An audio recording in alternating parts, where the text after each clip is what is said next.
Hello दोस्तों, मैं चिन्नू शर्मा आपका स्वागत करता हूं हमारे YouTube चैनल EGS में।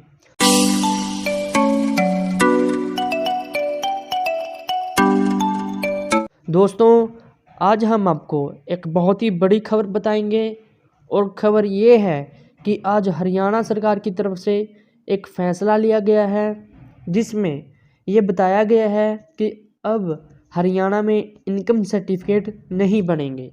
जी हाँ दोस्तों, आज की ये बहुत ही बड़ी खबर हमें एक न्यूज़पेपर में कटिंग के माध्यम से प्राप्त हुई है। इसमें बताया गया है कि हरियाणा में अब से इनकम सर्टिफिकेट नहीं बनेंगे, मतलब कि आय प्रमाण पत्र नहीं बनेंगे। तो दोस्तों, जो कैंडिडेट्स, ये काफ़ी अच्छी एक मुहिम है जो सरकार के द्वारा चलाई गई है, क्योंकि आपको पता है आजकल फ्रॉड काफ़ी बढ़ गया है। अगर हम पिछली कुछ भर्तियों की बात करें तो कई कैंडिडेट्स ने सोशियो इकोनॉमिक्स के मार्क्स को फ्रॉडली तरीके से प्राप्त करने की कोशिश की थी, लेकिन HSCC के अच्छे कदम, ठोस कदम उठाए गए। इसके चलते कई बच्चों की लापरवाही सामने आई, कई बच्चों की चालाकी सामने आई और उन्हें इस भर्ती से बर्खास्त किया गया।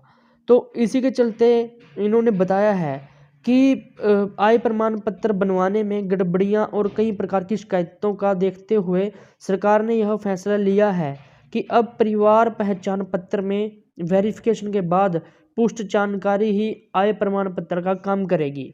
तो दोस्तों, आपको पता है आजकल कई जो कैंडिडेट्स होते थे या कई व्यक्ति ऐसे होते थे जो कि इनकम सर्टिफिकेट बनवाते समय धोखाधड़ी से अपनी आय कम लिखवा लेते थे और सभी बेनिफिट्स को प्राप्त करते थे। ये काफ़ी शिकायतें मिल रही थी, इस मामले में काफ़ी गड़बड़ी हो रही थी।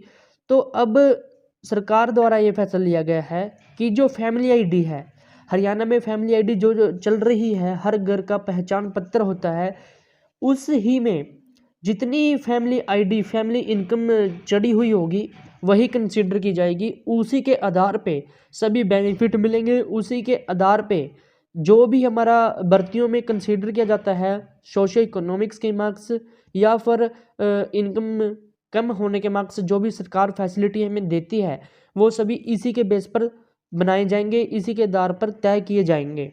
तो ये एक अच्छा स्टेप है सरकार की तरफ से धांधलियों को और जो नाजायज फ़ायदा ले रहे हैं उनको रोकने के लिए। तो इससे क्या बदलाव पड़ेगा मैं आपको बताता हूँ। तो जो कैंडिडेट थे EWS का फॉर्म या फिर इनकम सर्टिफिकेट लो बनवा के बेनिफिट लिया करते थे, अब वो बंद हो जाएगा, क्योंकि इनकम सर्टिफिकेट बनता था उसके बाद ही इनकम EWS बनता था या अदर कोई बेनिफिट मिलता था। अब ये हो गया है कि फैमिली आईडी में जितनी इनकम चढ़ेगी उस हिसाब से आपको बेनिफिट मिलेगा। और HSSC की तरफ से भी ये कहा गया है और सरकार की तरफ से कहा गया था कि मान लो आपके घर में जॉब नहीं है, कोई भी सरकारी जॉब नहीं है, तो 5 नंबर बनते हैं आपके सोशो इकोनॉमिक्स के, लेकिन वो 5 नंबर जब मिलेंगे अगर आपकी फैमिली इनकम 1,80,000 से कम होगी। तो वो यहाँ पर बहुत ही इम्पोर्टेंट रोल अदा करने वाली है।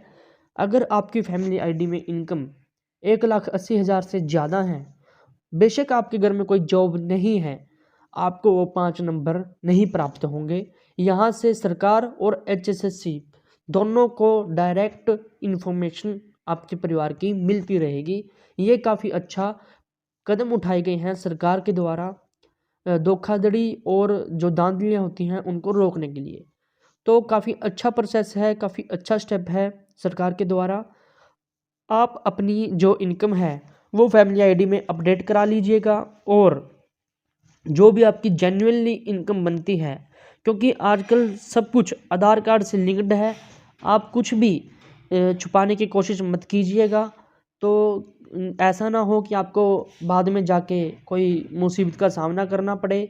तो जो भी सच है वो इसके थ्रू लिंक हो जाएगा। आधार कार्ड यहाँ पर अप्लाइड है, आधार कार्ड से ही सब कुछ आपका अटैच भी है। तो सारी इन्फॉर्मेशन कि कौन घर में जॉब पर है और कौन नहीं है, किसकी कितनी इनकम है कितनी नहीं है, वो सब कुछ ब्यौरा यहाँ पर आपको देना होगा और खुद ब खुद भी आ जाएगा। तो आपको ऐसा कुछ भी गलत काम नहीं करना है जिससे आपको बाद में परेशान होना पड़े।